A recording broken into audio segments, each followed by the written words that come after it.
سورۃ النساء بسم اللہ الرحمن الرحیم یا ایھا الناس اتقوا ربکم الذی خلقکم من نفس واحدۃ وخلق منها زوجها وبث منهما رجالا كثيرا ونساء واتقوا اللہ الذی تساءلون به والارحام ان اللہ کان علیکم رقیبا۔ سورۃ النساء عورتوں سے متعلق سورت ہے۔ قرآن مجید میں کوئی سورت الرجال نہیں، مردوں کے نام کی کوئی سورت نہیں۔ جہاں تک مومنون وغیرہ کا تعلق ہے تو اس میں مرد عورتیں سبھی شامل ہیں۔ اے لوگو ڈرو اپنے رب سے جس نے تمہیں ایک جان سے پیدا کیا، یعنی آدم علیہ السلام سے، اور اسی سے اس کا جوڑا بنایا، یعنی حوا کو انہی سے پیدا کیا، اور ان دونوں سے بہت سے مرد اور عورتیں دنیا میں پھیلا دیے۔ آبادی بڑھتی چلی جا رہی ہے پلانٹ، اور یہ سب آدم کی اولاد ہیں۔ اور اللہ سے ڈرو جس کے واسطے سے تم ایک دوسرے سے سوال کرتے ہو، اپنے حقوق مانگتے ہو، اور رشتوں کو کاٹنے سے بھی ڈرو، بے شک اللہ تم پر نگران ہے۔ تو یاد رکھیے اپنے اوپر رب کا تقوی لازم کر لینا چاہیے۔ تقوی ہر کام کی بنیاد ہے۔ آپ صلی اللہ علیہ وسلم نے ابو سعید خدری سے کہا تھا، میں تجھے اللہ سے تقوی کی وصیت کرتا ہوں کیونکہ وہ ہر نیکی کی جڑ ہے۔ تقوی ہوگا تو عورتوں کے حقوق بھی ملیں گے، تقوی ہوگا تو یتیموں کے حقوق بھی ملیں گے، کمزوروں کے حقوق بھی ملیں گے، تمام انسانوں کے ساتھ خیر خواہی کی جائے گی۔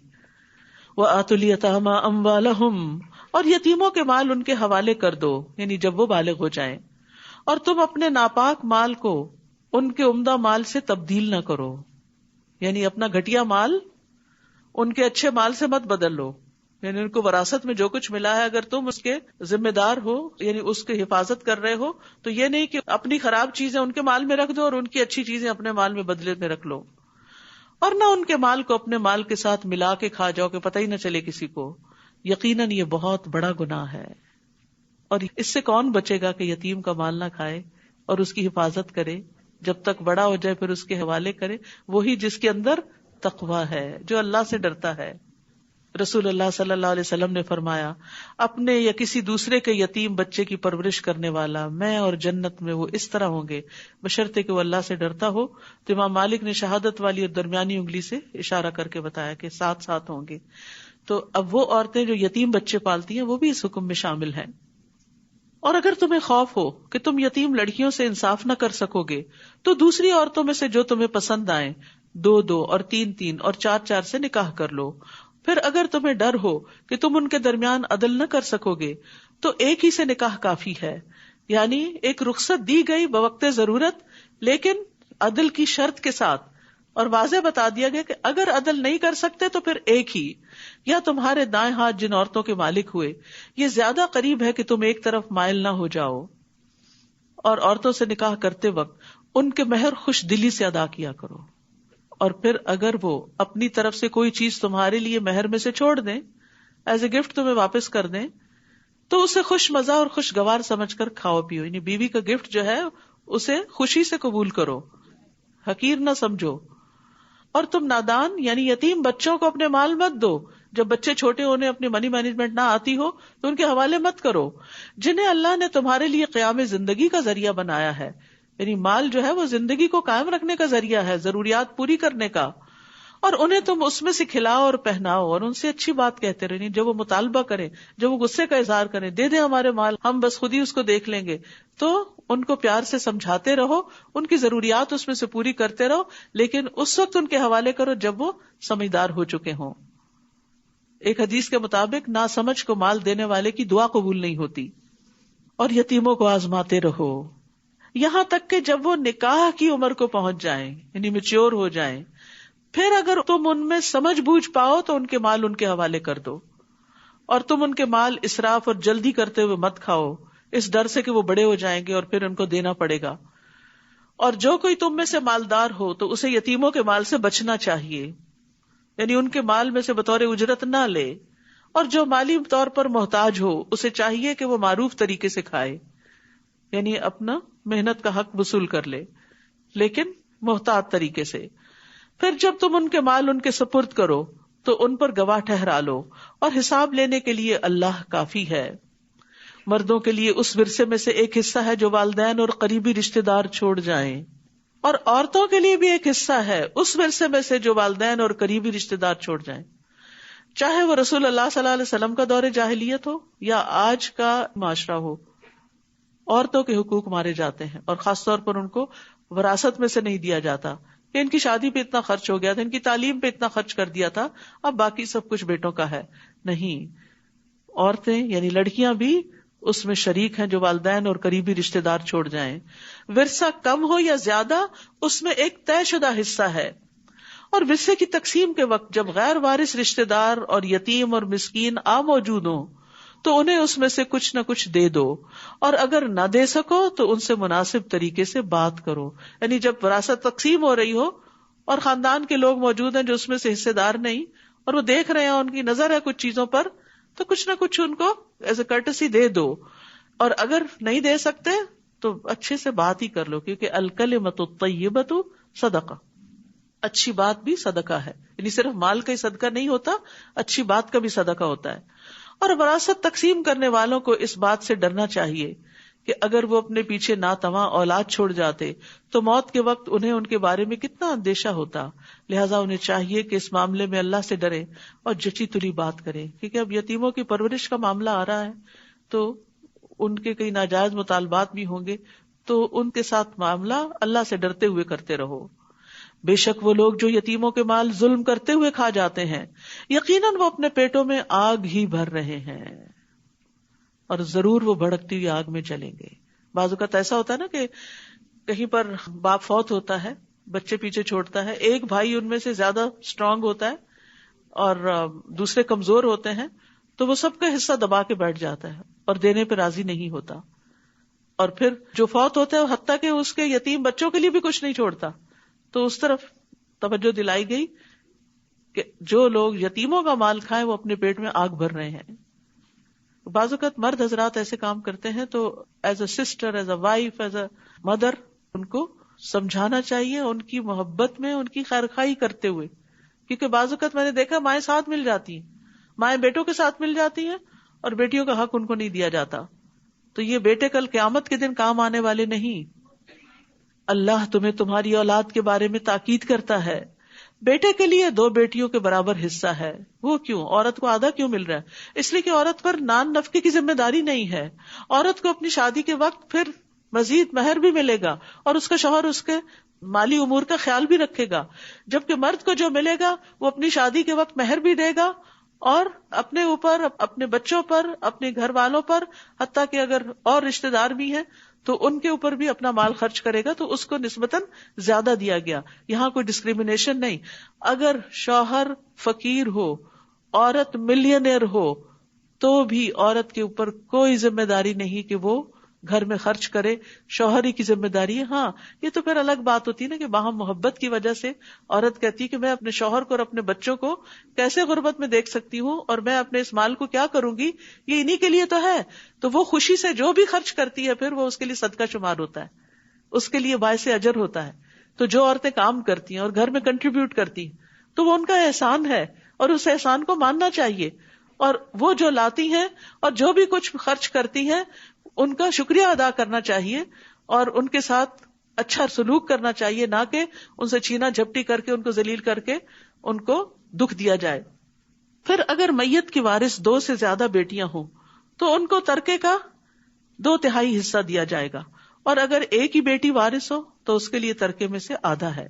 اگر میت کی کوئی اولاد ہو تو اس کے والدین میں سے ہر ایک کو ترکے میں سے 6واں حصہ ملے گا. اور اگر وہ صاحب اولاد نہ ہو اور اس کے وارث والدین ہی ہو، بچے کوئی نہیں، صرف ماں باپ ہی ہیں، تو ماں کے لیے ترکے کا 3واں حصہ ہوگا. اور اگر اس میت کے بہن بھائی بھی ہو تو اس کی ماں کے لیے 6واں حصہ ہوگا. یہ سب تقسیم وصیت پوری کرنے یا قرض کی ادائیگی کے بعد ہوگی.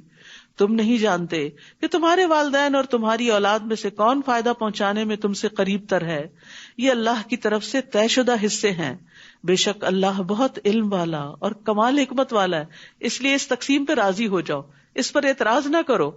اللہ سبحانہ تعالیٰ جس طرح سارے حالات کو جانتا ہے تم نہیں جانتے، اس لیے صرف ظاہری اور وقتی طور پر اگر آدھا آدھا دے کر تم خوش ہو جاتے ہو کہ ہم نے زیادہ انصاف کیا، نہیں، اللہ سبحانہ تعالیٰ زیادہ انصاف کرنے والا ہے. کیونکہ اسلام کا یہ نظام جو وراثت کی تقسیم کا ہے، یہ پورے آن دا ہول سارے سسٹم میں لیا جائے گا، نہ کہ ایک جز کے طور پر.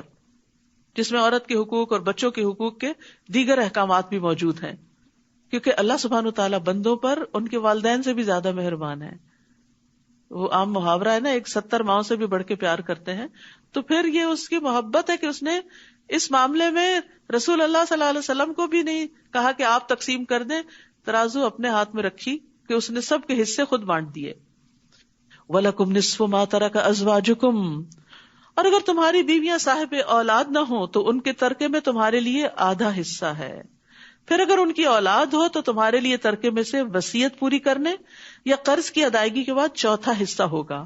اور اگر تم صاحب اولاد نہ ہو تو تمہاری بیویوں کے لیے ترکے میں سے چوتھا حصہ ہے. پھر اگر تمہاری اولاد ہو تو ان کے لیے ترکے میں سے 8واں حصہ ہے. یہ سب تقسیم وصیت پوری کرنے یا قرض کی ادائیگی کے بعد ہوگی.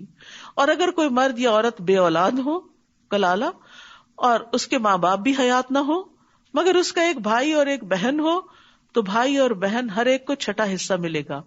اگر وہ اس سے زیادہ ہوں تو سب کے سب ترکے کے 1/3 میں شریک ہوں گے. یہ سب تقسیم وصیت پوری کرنے یا قرض کی ادائیگی کے بعد ہوگی، بشرطے کہ کسی کا نقصان نہ کیا گیا ہو. یہ اللہ کی طرف سے ایک تاکیدی حکم ہے اور اللہ خوب جاننے والا ہے، بہت بردبار ہے. یاد رکھیے، ورثے کی تقسیم اس وقت ہوگی جب وصیت پوری کر دی جائے اور قرض ادا کر دیا جائے میت کی طرف سے. تو وصیت میں تکلیف پہنچانا کبیرہ گناہوں میں سے ہے، اور وصیت بھی 1/3 مال میں سے ہونی چاہیے. کسی وارث کے لیے وصیت نہیں ہو سکتی، 1/3 سے زیادہ میں وصیت نہیں ہو سکتی. وارث اگرچہ غنی ہو لیکن پھر بھی 1/3 سے زیادہ وصیت درست نہیں.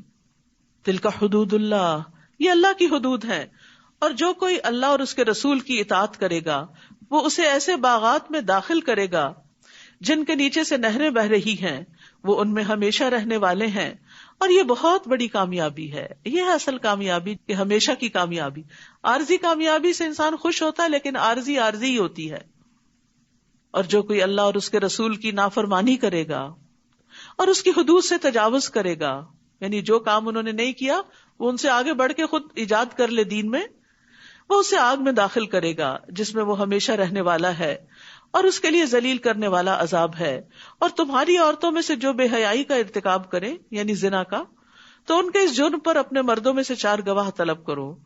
یعنی ایسے نہیں کہ کوئی بھی الزام لگا دے تو پکڑ لو، پھر اگر وہ گواہی دے دیں تو سزا کے طور پر ان عورتوں کو گھروں میں روک رکھو، کیونکہ یہ خرابی باہر جانے سے ہوئی تو پھر باہر نہ جانے دو یہاں تک کہ موت انہیں آ لے یا اللہ ان کے لیے کوئی اور راستہ بنا دے. یہاں پر زنا کے لیے لفظ فاحشہ استعمال ہوا کیونکہ اس کی برائی کھلی برائی ہے. اور تم میں سے جو 2 مرد اس برائی کا ارتکاب کرے تو ان دونوں کو ایذا دو، پھر اگر وہ دونوں توبہ کر لیں اور اصلاح کر لیں تو ان سے اعراض برتو. بے شک اللہ بہت توبہ قبول کرنے والا، نہایت رحم کرنے والا ہے. کیونکہ مردوں کو تو گھر میں رکھنے کا فائدہ نہیں، کیونکہ ان کا تو دائرہ کار ہی باہر ہے. انما التوبۃ علی اللہ للذین یعملون السوء بجہالہ، بے شک اللہ کے ذمے ان لوگوں کی توبہ قبول کرنا ہے جو جہالت سے برائی کا ارتکاب کرتے ہیں پھر جلد ہی توبہ کر لیتے ہیں. تو یہی وہ لوگ ہیں جن پر اللہ مہربان ہوتا ہے، اور اللہ بہت علم والا، بہت حکمت والا ہے. تو جہالت کیا ہوتی ہے؟ کہ انسان انجام سے غافل ہو کے، بے خبر ہو کے غلط کام کرے، اللہ کی ناراضگی کا کام کرے، اسے یہ پتہ ہی نہ ہو کہ اس غلط کام پر عذاب بھی لازم ہوتا ہے. پھر یہ کہ انسان اس بات سے غافل ہو جائے کہ اللہ دیکھ رہا ہے، اس کی نگرانی کر رہا ہے، یا اس بات سے غافل ہو جائے یا بھول جائے کہ اس غلط کام کے نتیجے میں اس کا ایمان کم ہو جائے گا یا بالکل ہی ختم ہو جائے گا. جیسے زنا کرتا ہے جب انسان تو اس کا ایمان اس کے اندر سے نکل جاتا ہے. اور ان لوگوں کے لیے توبہ قبول نہیں ہوتی جو برے عمل کرتے رہتے ہیں یہاں تک کہ جب ان میں سے کسی ایک کو موت آتی ہے وہ اس وقت کہتا ہے بے شک میں اب توبہ کرتا ہوں. اور نہ ہی توبہ ان لوگوں کے لیے ہے جو کفر کی حالت میں مر جاتے ہیں. یہی لوگ ہیں جن کے لیے ہم نے دردناک عذاب تیار کر رکھا ہے. تو یاد رکھیے، جو توبہ نہیں کرتا وہ معاف نہیں کیا جاتا. اور موت کے وقت جب نزاکت کیفیت طاری ہو جائے، موت کے فرشتے نظر آنے لگے، سانس گلے میں اٹک جائے، اس وقت بھی توبہ قبول نہیں ہوتی. ہاں، اس سے پہلے بیماری میں کوئی توبہ کرے تو توبہ ہو جائے گی. پھر سورج کے مغرب سے طلوع ہونے کے بعد توبہ قبول نہیں ہوگی. پھر فرمایا یا ایھا الذین آمنو، اے لوگو جو ایمان لائے ہو، تمہارے لیے حلال نہیں کہ تم زبردستی بیوہ عورتوں کے وارث بن بیٹھو. دور جاہلیت میں یہ تھا کہ جب شوہر فوت ہوتا تو عورت کو اسی گھر میں رہنا ہوتا ہمیشہ کے لیے، اس کو چھوڑتے نہیں تھے. کبھی اس کے بیٹے اس سے شادی کر لیتے، کبھی اور اپنی مرضی سے، لیکن اس کو جانے نہیں دیتے تھے. تو اس سے منع کیا گیا. اور نہ ہی یہ حلال ہے کہ ناپسند ہونے کے باوجود انہیں اس لیے روک رکھو کہ تم نے انہیں جو مہر دیا ہے اس کا کچھ حصہ واپس لے لو، کہ وہ کھلا لے اور تمہیں مہر نہ دینا پڑے، سوائے اس کے کہ وہ کھلی بے حیائی کا ارتکاب کرے، اور ان کے ساتھ بھلے طریقے سے گزر بسر کرو. پھر اگر تم انہیں ناپسند کرو تو ہو سکتا ہے کہ ایک چیز تمہیں ناپسند ہو اور اللہ اسی میں بہت سی بھلائی ڈال دے. تو یہاں پر عورتوں کو اچھے طریقے سے رکھنے کا حکم دیا گیا ہے. وَعَاشِرُوهُنَّ بِالْمَعْرُوفِ. اور اگر تمہیں بیوی کی کوئی عادت پسند نہیں بھی تو ہو سکتا ہے کہ ایک چیز تم ناپسند کرو اور اللہ سبحانہ وتعالیٰ اسی میں سے خیر نکال دے. یعنی یہ خاص کانٹیکس میں یہ آیت نازل ہوئی ہے، لیکن زندگی میں بہت سی چیزیں ہوتی ہیں. کبھی کوئی بات پسند نہیں آتی، کبھی کوئی فیصلہ پسند نہیں آتا، کبھی کوئی سفر پسند نہیں آتا، کبھی کوئی شادی کے بعد ہسبینڈ یا وائف میں سے دونوں ایک دوسرے کے لیے بوجھل ہو جاتے ہیں، کبھی سسرال والے پسند نہیں آتے، کبھی کوئی خریدی ہوئی چیز، کوئی پراپرٹی پسند نہیں آتی. کتنی ہی چیزیں ہیں جو انسان کو ناپسند ہو سکتی. تو ایسا نہیں کہ انسان اس ناپسند کو اپنے اوپر مسلط کر لے، اس کو ٹھیک کرنے کی کوشش کرے، اس میں تبدیلی کی کوشش کرے. لیکن کچھ چیزیں تبدیل ہو کے نہیں دیتی.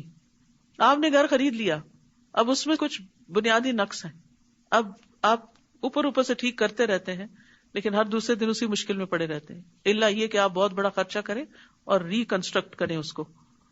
تو اسی طرح کئی چیزیں ایسی ہوتی ہیں کہ جس میں انسان کو اس کی اصلاح کے لیے بہت بڑی ایفرٹ چاہیے ہوتی ہے، لیکن وہ نہیں کر پاتا تو پھر اس پہ صبر کر جائے اور اس کی خیر دیکھے.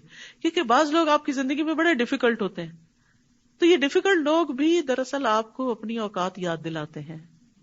وہ بھی آپ کو یہ بتاتے ہیں کہ آپ کون ہیں اور کتنے پانی میں ہیں. یا پھر یہ ہے کہ انسان اپنی غلطیوں کو یاد کرنے لگتا ہے. مثلا بچوں میں سے کوئی بہت ستاتا ہے تو انسان اپنے بچپن کی زیادتیاں یاد کرنا شروع کر دیتا ہے، پھر اپنی توبہ کرتا ہے، پھر والدین سے معافی مانگتا ہے، پھر ان سے حسن سلوک کرتا ہے. وہ فوت ہو چکے ہیں ان کے لیے صدقہ خیرات کرتا ہے کہ یار اب ہم نے اپنے ماں باپ کے ساتھ انجانے میں، جہالت میں، ناسمجھی میں زیادتیاں کی، اب ہماری اولاد ہمیں ناکو چنے چبا رہی ہے، یا اللہ ان کو ہدایت دے دے، ہمارے ان گناہوں کو معاف کر دے جن کی سزا ایک طرح سے ہمارے سامنے ہے، تاکہ دنیا میں ہی صفائی ہو جائے. تو بہرحال یہاں جس خاص کانٹیکس میں آیت ہے وہ شوہروں کو حکم ہے کہ وہ بیویوں کو اچھے طریقے سے رکھیں، ان کا حق مہر دیں، ان کا نان نفقہ دیں، ان کے سامنے بغیر کسی غلطی کے خواہ مخواہ منہ بسور کے نہ رکھیں، باتوں میں اپنائیت اختیار کریں، سختی نہ کریں، تند خو نہ ہوں، اور اپنی بیوی کے علاوہ کسی اور عورت کی طرف رجحان نہ کریں.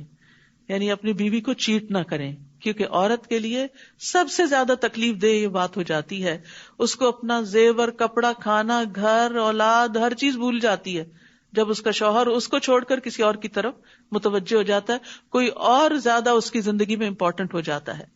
تو اس لیے اچھے سلوک میں یہ بھی ہے کہ وہ اپنی بیوی کے ساتھ فیتھ فل رہے، خود کھائے تو اسے بھی کھلائے، خود پہنے تو اسے بھی پہنائے، چہرے پہ نہ مارے، گالی نہ دے، کبھی الگ کرنے کی ضرورت ہو تو اپنے گھر سے نہ نکالے. رسول اللہ صلی اللہ علیہ وسلم نے فرمایا، ایمان کے لحاظ سے کامل مومن وہ ہے جو اخلاق میں سب سے اچھا ہے، اور تم میں سے بہتر وہ شخص ہے جو اپنی بیویوں کے لیے اخلاقی لحاظ سے بہتر ہے. اور اگر تم ایک بیوی کو بدل کر اس کی جگہ دوسری بیوی لانے کا ارادہ کر لو، بعض اوقات نہیں بنتی تو تبدیلی کی ضرورت پیش آ جاتی، تو ہمارا دین فلیکسیبل ہے کہ جینوئن ریزنز میں روک کے ہی مت رکھو اور زیادتیاں مت کرتے رکھو، پھر اس کو فارغ کرو تو پھر دوسری دفعہ گھر بسا لو. اور تم نے ان میں سے ایک کو ڈھیروں مال دے رکھا ہے، یعنی جس کو رخصت کر رہے ہو اس کو لاکھوں دیے ہوئے ہیں، تو اس میں سے کچھ بھی واپس نہ لو. ہیروں کی انگوٹھیاں واپس نہیں لینی، اب وہ اسی کے ساتھ جائیں گی. کیا تم بہتان لگا کر اور کھلے گناہ سے دیا ہوا مال واپس لوگے، یعنی اس پہ الزام لگا کے اس سے مال لوگے؟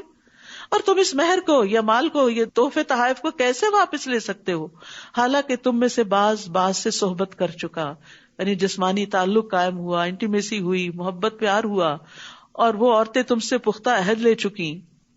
اور تم ان عورتوں سے نکاح نہ کرو جن سے تمہارے باپ نکاح کر چکے ہوں. باپ کی بیوی سے نکاح حرام ہے سوائے اس کے جو پہلے گزر چکا دور جاہلیت میں. یہ ایک بے حیائی کا کام اور قابل نفرت عمل ہے اور بہت ہی برا راستہ ہے. اس دور کے معاشرے کی جو خرابیاں تھیں ان کی اصلاح کی جا رہی ہے اور مزید بھی محرمات کا ذکر کیا جا رہا ہے.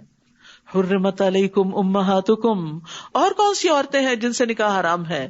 تم پر حرام کر دی گئیں تمہاری مائیں، تمہاری بیٹیاں، تمہاری بہنیں، تمہاری پھپھیاں، تمہاری خالائیں، تمہارے بھائیوں کی بیٹیاں، تمہارے بہنوں کی بیٹیاں، تمہاری وہ مائیں جنہوں نے تمہیں دودھ پلایا ہو، تمہاری رضائی بہنیں، تمہاری بیویوں کی مائیں، تمہاری وہ بیٹیاں جو تمہارے زیر پرورش ہیں، تمہاری ان بیویوں میں سے جن سے تم دخول کر چکے ہو. پھر اگر تم نے ان سے دخول نہیں کیا تو تم پر کوئی گناہ نہیں کہ تم ان کی بیٹیوں سے نکاح کر لو. اور تمہارے ان بیٹوں کی بیویاں جو تمہارے اپنے پشتوں میں سے سگے بیٹی کی بیوی یعنی بہو، اور یہ بھی تم پر حرام ہے کہ تم دو بہنوں کو ایک نکاح میں جمع کرو سوائے اس کے جو پہلے ہو چکا سو ہو چکا. بے شک اللہ بہت بخشنے والا نہایت رحم کرنے والا ہے. وآخر دعوانا ان الحمد للہ رب العالمین. سبحانک اللہم وبحمدک اشہد ان لا الہ الا انت استغفرک واتوب الیک. السلام علیکم ورحمۃ اللہ وبرکاتہ.